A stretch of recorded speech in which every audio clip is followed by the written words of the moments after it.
Hello friends, welcome to our channel time saver SC. आज date है 4 अप्रैल 2025। Start करते हैं आज के करंट अफेयर्स को। सबसे पहले बात करेंगे डेट्स की। 1 अप्रैल को मनाया जाता है अप्रैल फूल्स डे। 2 अप्रैल को मनाया जाता है वर्ल्ड ऑटिज्म डे। 3 अप्रैल को मनाया जाता है वर्ल्ड पार्टी डे। 3 अप्रैल को ही मनाया जाता है वर्ल्ड ट्वीट डे। 4 अप्रैल को मनाया जाता है नेशनल विटामिन सी डे और international day of mind awareness. International day of mind awareness, right. आगे बढ़ते हैं। The Indian government has implemented the domestically manufactured iron and steel products policy 2025. This policy aims to protect which industry? Bharat सरकार ने घरेलू रूप से निर्मित लौह और इस्पात उत्पाद नीति 2025 लागू की है। इस नीति का उद्देश्य किस उद्योग का संस्करण प्रदान करना है? किस उद्योग का? जब steel and industry product policy है तो स्टील को ही करना होगा, तो इसका राइट आंसर हो जाएगा स्टील, राइट। नेक्स्ट देख लेते हैं इससे रिलेटेड और भी चीज़ें। Promote made in India steel, reduce imports and boost domestic value addition. यानी कि मेड इन इंडिया स्टील को बढ़ावा देना, आयात कम करना और घरेलू मूल्य संवर्धन को बढ़ावा देना, राइट। नेक्स्ट है government agencies must prioritize locally manufactured iron and steel products for order above 5 lakh. यानी कि सरकारी एजेंसीज को 5 लाख से ज़्यादा के ऑर्डर के लिए स्थानीय स्तर पर निर्मित आयरन एंड स्टील उत्पादों का निजीकरण करना होगा, right. No foreign bids allowed for contracts below 2 billion except with special approval. 2 अरब से कम के अनुबंधों के लिए किसी विदेशी बोली की अनुमति नहीं है, केवल स्पेशल अप्रूवल की, ठीक है। Countries restricting Indian firms from their tenders can not bid for Indian government contracts. भारतीय फर्मों को अपनी निविदाओं से प्रतिबंधित करने वाले देश भारतीय सरकारी अनुबंधों के लिए निर्माण नहीं कर सकते। क्लियर हुआ? नेक्स्ट देखते हैं। The US President Donald Trump has announced an import tariff of what percent on Indian goods? अमेरिकी राष्ट्रपति डोनाल्ड ट्रंप ने भारतीय वस्तुओं पर कितने प्रतिशत का आयात शुल्क लगाने की घोषणा की है? कितने परसेंट का? 26% का। कितना? 26%, right. Tariff percentage. US president Donald Trump announced a 26% import tariff on Indian goods. US president Donald Trump ने भारतीय वस्तुओं पर 26% आयात शुल्क लगाने की घोषणा की है। इफेक्टिव डेट कौन सी है? 9 अप्रैल तक इसे इफेक्ट में लाया जाएगा, ठीक है। The tariff takes effect from 9 April 2025। Part of wider trade strategy. व्यापक व्यापार रणनीति का हिस्सा है। US imposed a 10% baseline tariff on all imports with higher rates for specific countries. China के लिए 34%, वियतनाम के लिए 46%, राइट। अमेरिका ने सभी आयातों पर 10% बेसलाइन टैरिफ लगाया है और कुछ देशों पे विशेष देशों के लिए दरें ज़्यादा की हैं, जैसे कि चाइना के लिए 34%, वियतनाम के लिए 46%, राइट। जस्टिफिकेशन क्या है? US claims India has high tariffs and non tariffs barrier and Alex currency manipulation. America का दावा है कि भारत में टैरिफ और गैर टैरिफ बाधाएं सबसे अधिक हैं और मुद्रा हेरफेर का आरोप है, ठीक है। मुद्रा हेरफेर का आरोप है। Impact on Indian exports affect electronics, gems, jewellery sector, pharmaceuticals spared. ये इलेक्ट्रॉनिक्स, जेम्स और ज्वेलरी सेक्टर को अफेक्ट करेगा, प्रभावित करेगा, लेकिन फार्मास्यूटिकल्स को इसने बख्श दिया है, ठीक है। मार्केट रिएक्शन क्या है? Indian rupees weekend in the non deliverable forward and DF market. Non deliverable forward market में भारतीय रुपये यानी कि इंडियन रुपीस कमजोर हुआ, राइट। नेक्स्ट देख लेते हैं। एक controversial Waqf act amendment bill was recently passed in the Indian Parliament. What does this bill primarily deal with? हाल ही में भारतीय संसद में एक विवादास्पद वक्फ अधिनियम संशोधन विधेयक पारित किया गया। यह विधेयक मुख्य रूप से किससे संबंधित है? किससे संबंधित है? ये है संबंधित आपका मैनेजमेंट ऑफ वक्फ प्रॉपर्टीज से, राइट। पर्पस क्या है इसका? Purpose amends the Waqf act 1995 to improve governance of Waqf properties, Muslim religious endowment. Purpose है इसका amends the Waqf act 1995 to improve governance of Waqf properties, यानी कि वक्फ संपत्ति के प्रशासन में सुधार के लिए वक्फ अधिनियम 1995 में संशोधन किया जाएगा, right. Inclusion of non Muslims. mandates 2 non-Muslim members in Central Waqf Council and State Waqf Board for diversity. केंद्रीय वक्फ परिषद और राज्य वक्फ बोर्ड में 2 गैर मुस्लिम सदस्यों को अनिवार्य बनाया जाएगा। ठीक है। तीसरा है आपका judicial appeals allows appeals against Waqf tribunal decisions in high court within 90 days. वक्फ न्यायाधिकरण के फैसले के खिलाफ 90 दिनों के भीतर 90 दिनों के अंदर उच्च न्यायालय में अपील की अनुमति है। राइट। करंट स्टेटस क्या है इसका? Pass in Lok Sabha, awaits Rajya Sabha approval and presidential assent. Right. Lok Sabha में पारित किया जा चुका है, राज्यसभा की मंजूरी और राष्ट्रपति की मंजूरी का इंतजार है। राइट। नेक्स्ट देखते हैं। The reserve bank of India RBI has decided to hold its 14-day variable rate repo auction. ठीक है। What is the primary reason for this decision?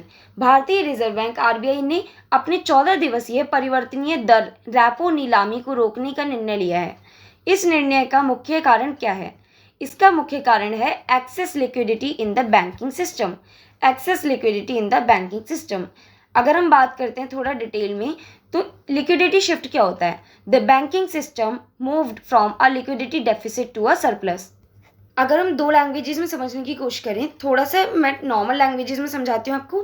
पहले बैंकों के पास नकदी की कमी थी, यानी कि लिक्विडिटी डेफिसिट, लेकिन अब उनके पास अधिशेष नकदी है, यानी कि लिक्विडिटी सरप्लस, जिससे कर्ज उपलब्धता बढ़ी है और ब्याज दरों पर असर पड़ा है। ठीक है। और इजी अगर बात करते हैं हम, पहले बैंकों के पास पैसे की कमी थी, लेकिन अब उनके पास ज़रूरत से ज़्यादा पैसा है। ठीक है। जिससे लेना देना आसान हो गया है, ब्याज दरों में बदलाव हो सकता है। Clear. As of April 1, 2025, surplus liquidity stood at 1.42 trillion rupees. अधिशेष तरलता कितनी रही? 1.42 trillion. Right? Expected to widen to 2.5 trillion due to upcoming government spending and bond purchase. आगामी सरकारी खर्चा और बॉन्ड खरीद के कारण 2.5 ट्रिलियन तक बढ़ने की उम्मीद है इसकी। ठीक है।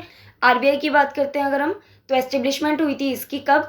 1 अप्रैल 1935 में under the RBI act 1934। Nationalise कब हुआ? 1 जनवरी 1949 में। हेडक्वार्टर कहाँ पर है इसका? मुंबई, महाराष्ट्र में। करंट गवर्नर 25 नंबर के गवर्नर हैं ये, ध्यान रखिएगा, शक्तिकांता दास। ठीक है। सिंस दिसंबर 2018। नेक्स्ट देखते हैं। On April 4 which international days observe to raise awareness about land mines. 4 अप्रैल को बारूदी सुरंगों के बारे में जागरूकता बढ़ाने के लिए कौन सा अंतर्राष्ट्रीय दिवस मनाया जाता है? कौन सा मनाया जाता है? International day for mine awareness. International day for mine awareness. Next देखते हैं।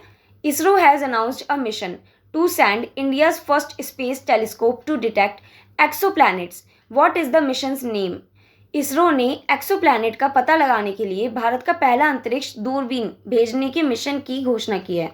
मिशन का नाम क्या है? मिशन का नाम है एस्ट्रोसेट 2। ASTROSAT 2। एस्ट्रोसेट 2। ठीक है। नेक्स्ट देखते हैं। First Indian space telescope for exoplanet studies. ये पहला इंडियन स्पेस टेलीस्कोप है एक्सोप्लैनेट स्टडीज के लिए, डेवलप किया गया है इसरो के द्वारा in collaboration with the IIST and University of Cambridge, Indian Institute of Space Science and Technology and University of Cambridge. Right? Orbit placement की बात करेंगे। Propose to be placed at the earth sun L2 point. ठीक है। L2 point यानी कि Lagrange point 2 for continuous observation. निरंतर अवलोकन के लिए इसे पृथ्वी सूर्य L2 बिंदु पर रखने का प्रस्ताव है। Expected launch year initially plan for 2025 but subject to further developments. ठीक है। नेक्स्ट, साइंटिफिक इंपॉर्टेंस क्या है? Helps India join global efforts in exoplanet research alongside NASA's James Webb space telescope JWST and ESA's Ariel mission. यानी कि NASA के James Webb space telescope और ESA के Ariel mission के साथ साथ एक्सोप्लैनेट अनुसंधान में वैश्विक प्रयासों में भारत की मदद करना। राइट। नेक्स्ट है इसमें एस्ट्रोसेट 2015, एस्ट्रोसेट 2015, ये वाला कौन सा है? एस्ट्रोसेट 2। ठीक है। ये 2015 वाले की बात हो रही है। India's first dedicated astronomy satellite for X ray and UV observations. 2015 वाला भारत का पहला समर्पित खगोल विज्ञान उपग्रह फॉर एक्सरे एंड यूवी अवलोकन था, right. Next, which Indian automobile manufacturer announced a price hike of up to 4% in April 2025? किस भारतीय ऑटोमोबाइल निर्माता ने अब अप्रैल 2025 में 4% तक की कीमत वृद्धि की घोषणा की है? किसने की है? ये की है Maruti Suzuki India. Announced a price increase of up to 4% across its vehicle range, effective from 8 अप्रैल 2025। 8 अप्रैल 2025 से आप अपने सभी वाहनों की कीमतों में 4% तक की वृद्धि की घोषणा की है मारुति सुजुकी ने। This hike translates to an increase of up to 62,000 on certain models attributed to rising input cost and operational expenses। यह उच्चतम वृद्धि कुछ मॉडलों पर 62,000 तक की वृद्धि दर्शाती है, जिसका कारण बढ़ती इनपुट लागत और परिचालन व्यय है, राइट। टाटा मोटर्स की बात करें अगर हम, announced the price hike of up to 3% across its passenger vehicle lineup citing increased input cost. Input लागत में वृद्धि का हवाला देते हुए अपने यात्री वाहन लाइनअप में 3% तक की कीमत वृद्धि की घोषणा की है टाटा मोटर्स ने, राइट। नेक्स्ट है Mahindra and Mahindra declared a price increase of up to 3% for its SUVs and commercial vehicles effective April 2025 due to rising input and commodity prices. Input और कमोडिटी की बढ़ती कीमतों के कारण अप्रैल 2025 से अपने एसयूवी और वाणिज्यिक वाहनों के लिए 3% तक की कीमत वृद्धि की घोषणा की है आपकी महिंद्रा ने, राइट। नेक्स्ट देखते हैं, who won the 2025 Miami open men's singles title? 2025 Miami open पुरुष एकल खिताब किसने जीता? ये जीता है जैकब मैंसिक ने। किसने? जैकब मैंसिक ने। नेक्स्ट देखते हैं, which country experienced a powerful earthquake in its Kyushu region on April 2025? 2 अप्रैल 2025 को किस देश के क्यूशू क्षेत्र में शक्तिशाली भूकंप आया है? किस देश में? यह आया जापान में, ठीक है। जापान में आया ये 6.0 मैग्नीट्यूड का अर्थक्वेक आया है क्यूशू रीजन में जापान के, with no immediate damage report, ठीक है। This follows a 7.7 magnitude quake in Myanmar on March 26 that caused over 3,000 deaths, right? Japan's government warns a mega quake could result in $1.81 trillion economic loss. 2 अप्रैल 2025 को Japan के Kyushu में 6.0 magnitude का तीव्रता का भूकंप आया, जिसमें तत्काल कोई नुकसान नहीं हुआ। इससे पहले 26 मार्च को म्यांमार में 7.7 मैग्नीट्यूड तीव्रता का भूकंप आया था, जिसमें 3,000 से ज़्यादा लोगों की मौत हुई थी। जापान की सरकार ने चेतावनी दी है कि एक बड़े भूकंप से $1.81 ट्रिलियन का आर्थिक नुकसान हो सकता है, राइट। नेक्स्ट देख लेते हैं, the Abel prize 2025 for mathematics has been awarded to which mathematician? गणित के लिए एबल पुरस्कार 2025 किस गणितज्ञ को दिया गया? किसे दिया गया? मसाकी काशीवरा को, ठीक है। मसाकी काशीवरा को दिया गया है। ये जो एबल प्राइज हैं ये कब एस्टेब्लिश हुए थे? ये हुए थे 2001 में। फर्स्ट अवॉर्डेड 2003 में, awarded by the king of Norway on behalf of Norwegian academy of science and letters, ठीक है, on the behalf of Norwegian academy of science and letters. Purpose क्या है इसका? इसका पर्पस है recognise outstanding contribution to mathematics similar to the Nobel prize in other fields, right. Prize money कितनी? 7.5 million Norwegian crown 7.5 million. 2025 वाले की बात करें मसाकी काशीवरा की, तो ये कहाँ के हैं? जापान के हैं। किस फील्ड में मिला है इन्हें? ये फील्ड ऑफ वर्क है इनका algebraic analysis and representation theory. इन्होंने डेवलप किया है D module theory which connects algebra, geometry and mathematical physics. Pioneered crystal basis theory crucial in quantum mechanism. अग्रणी क्रिस्टल आधार सिद्धांत क्वांटम यांत्रिकी में महत्वपूर्ण है, इंपॉर्टेंट है, राइट। नेक्स्ट देख लेते हैं, prime minister Modi recently visited Thailand to attend which major summit? प्रधानमंत्री मोदी हाल ही में किस प्रमुख शिखर सम्मेलन में भाग लेने थाईलैंड गए हैं? किसमें? बिम्स्टेक में, BIMSTEC बिम्स्टेक समिट में, राइट। अगर हम इसके बारे में थोड़ी सी डिटेल देखते हैं, ये कहाँ पे हुआ है? होस्ट कंट्री कौन सी है? Thailand. Bay of Bengal initiative for multi sectoral technical and economic cooperation. BIMSTEC की फुल फॉर्म है bay of Bengal initiative for multi sectoral technical and economic cooperation. इसमें 7 कंट्रीज़ हैं, ध्यान रखिएगा। कितने पार्टिसिपेंट्स हैं इसमें? 7 कंट्रीज़ हैं। बिम्स्टेक में 7 कंट्रीज़ हैं, Bangladesh, India, Myanmar, Sri Lanka, Thailand, Nepal और भूटान। एस्टेब्लिश कब हुआ था बिम्स्टेक? 6 जून 1997 में। हेडक्वार्टर ढाका, बांग्लादेश। ऑब्जेक्टिव क्या था इसका? Promote regional cooperation and economic development among countries bordering the bay of Bengal. Clear? Bengal की खाड़ी से सटे देशों के बीच क्षेत्रीय सहयोग और आर्थिक विकास को बढ़ावा देना। Clear? Unlike SAARC, BIMSTEC does not include Pakistan. SAARC के विपरीत बिम्स्टेक में पाकिस्तान शामिल नहीं है। क्लियर? नेक्स्ट देखते हैं। As of April 2025 what is the latest repo rate set by the reserve bank of India? अप्रैल 2025 तक भारतीय रिजर्व बैंक आरबीआई द्वारा निर्धारित नवीनतम रेपो दर क्या है? कितना रहेगा? 6.25%। कितना? 6.25%। 6.25% revised after a 25 basis point BPS cut in February 2025। फरवरी में 25 आधार कटौती के बाद संशोधित हुआ है। 6.50% RBI reduced it in response to economic condition. RBI ने आर्थिक परिस्थितियों के मद्देनजर रखते हुए इसे कम कर दिया है। ठीक है। Further rates cuts possible as per analyst 2-3 more cuts expected in 2025। आगे भी ब्याज दरों में कटौती संभव है एज पर एनालिस्ट। आरबीआई में monitor inflation and global economic conditions before next decision. RBI अगले निर्णय से पहले मुद्रास्फीति एंड वैश्विक आर्थिक स्थितियों पर नज़र रख सकता है। क्लियर? रिलेटेड की टर्म्स की अगर बात करते हैं, सबसे पहली बात रेपो रेट क्या होता है? Interest rate at which RBI lends to commercial banks. वो ब्याज दर, वो इंटरेस्ट रेट जिस पे आरबीआई कमर्शियल बैंक्स को ऋण देता है या क्या देता है? लोन देता है। ठीक है। रिजर्व रेपो रेट क्या होता है? Interest rate at which RBI borrows from banks.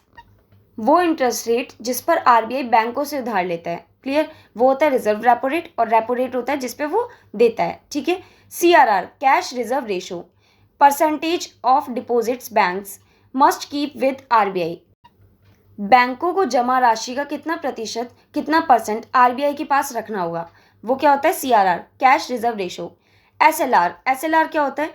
Minimum percentage of net demand and time liabilities that banks must maintain in liquid assets. शुद्ध मांग और सावधि देनदारियों का न्यूनतम प्रतिशत जिसे बैंक को तरल परिसंपत्तियों में बनाए रखना चाहिए। सीधी भाषा में अगर बात करें तो बैंकों को अपनी कुल जमा राशि का कम से कम हिस्सा नगद, सोना या सरकारी बॉन्ड के रूप में रखना ज़रूरी है, जिसे एसएलआर कहा जाता है। ठीक है। और कम से कम 18% है ये। क्लियर? नेक्स्ट देखते हैं। Which Indian company has launched a quantum computing platform. किस भारतीय कंपनी ने क्वांटम कंप्यूटिंग प्लेटफॉर्म लॉन्च किया है? किसने किया है? इन्फोसिस ने। किसने? Infosys launched quantum living labs to help clients explore quantum computing applications. यानी कि इन्फोसिस ने ग्राहकों को क्वांटम कंप्यूटिंग अनुप्रयोगों का पता लगाने में मदद के लिए क्वांटम लिविंग लैब्स लॉन्च किए। इन्फोसिस ने ग्राहकों को क्वांटम कंप्यूटिंग अनुप्रयोगों का पता लगाने में मदद करने के लिए क्वांटम लिविंग लैब लॉन्च किए। Clear? TCS launched TCS quantum computing lab on AWS for enterprise solutions. Clear? TCS ने एंटरप्राइज समाधान के लिए AWS पर TCS quantum computing lab launch की। Tech Mahindra has a dedicated quantum computing practice. Indian government's initiatives की बात करें अगर तो NQM national quantum mission was launched in 2023 with a budget of 6,003 crore rupees to develop indigenous quantum computers.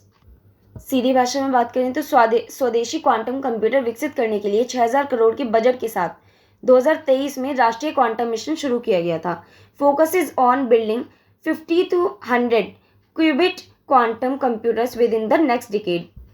अगले decade तक, अगले दशक के अंदर 50 से 100 क्यूबिट क्वांटम कंप्यूटर बनाने पर ध्यान केंद्रित किया जा रहा है। क्लियर? नेक्स्ट देखते हैं। The Indian open badminton championship 2025 was won by which player? Indian open badminton championship 2025 किस खिलाड़ी ने जीती है? किस खिलाड़ी ने जीती है? Viktor Axelsen. ठीक है, Viktor Axelsen. Winners of Indian open 2025, men singles में विक्टर एक्सेल्सन जो कि डेनमार्क के हैं, डिफीट किया है इन्होंने हांगकांग चाइना को। विमेन सिंगल्स में An Se Young South Korea के, इन्होंने डिफीट किया थाईलैंड को। मेंस डबल्स गो से फी नूर इजुद्दीन। ठीक है, विमेंस डबल्स में एरिसा इगाराशी आयको सकुरुमोटो। ये हो गए विनर्स के नाम। इंडियन प्लेयर्स परफॉर्मेंस की बात करेंगे अगर, Satwik Sairaj, Rankireddy and Chirag Shetty reach the men's doubles semifinals but lost to the eventual champions. Satwik Sairaj, Rankireddy and Chirag Shetty reached the men's double semifinals but lost to the eventual champions. Satwik Sairaj और चिराग मेंस डबल्स में semifinal में पहुंचे लेकिन अंतिम चैंपियन से हार गए। ठीक है, नेक्स्ट देखते हैं। The European Union imposed new sanction on which country due to alleged human rights violation? यूरोपीय संघ ने कथित मानवाधिकार उल्लंघन के कारण किस देश पर नए प्रतिबंध लगाए हैं? किस पे लगाए हैं? बेलारूस पे। किस पे? बेलारूस पे। Clear? Alleged human right violation, political repression and election fraud under president Alexander Lukashenko. राष्ट्रपति के कार्यकाल में कथित मानवाधिकार उल्लंघन, राजनीतिक दमन और चुनाव धोखाधड़ी बेलारूस में देखी गई। ठीक है, sanctions intensified after 2020 disputed elections and continued in 2025। 2020 के विवादित चुनाव के बाद प्रतिबंध तेज हो गए और 2025 तक जारी रहे। ठीक है, next EU's other sanction countries. EU की और बाकी सैंक्शन कंट्रीज कौन कौन सी हैं? Russia Ukraine war human rights abuses के लिए। Iran protest suppression supplying drones to Russia. North Korea nuclear weapons testing. Impact on Belarus economic decline, closer ties with Russia and China. Clear? इसी के साथ हमारे आज के करंट अफेयर्स कंप्लीट होते हैं। एक क्वेश्चन आपके लिए जिसका आंसर आपको कमेंट सेक्शन में बताना है। ISRO has announced a mission to send India's first space telescope to detect exoplanets. What is the mission's name? ठीक है, इसरो ने एक्सोप्लैनेट का पता लगाने के लिए भारत का पहला अंतरिक्ष दूरबीन भेजने के मिशन की घोषणा की है। मिशन का नाम क्या है? Aditya L1, XPoSat, Shukrayaan 1, AstroSat 2। Comment में आपको इसका आंसर देना है। ठीक है, PDF आपको टेलीग्राम पे मिल जाएगी। क्वेरी या फिर किसी भी डाउट के लिए आप व्हाट्सएप पे DM कर सकते हैं। मिलते हैं नेक्स्ट वीडियो में। Thanks for watching.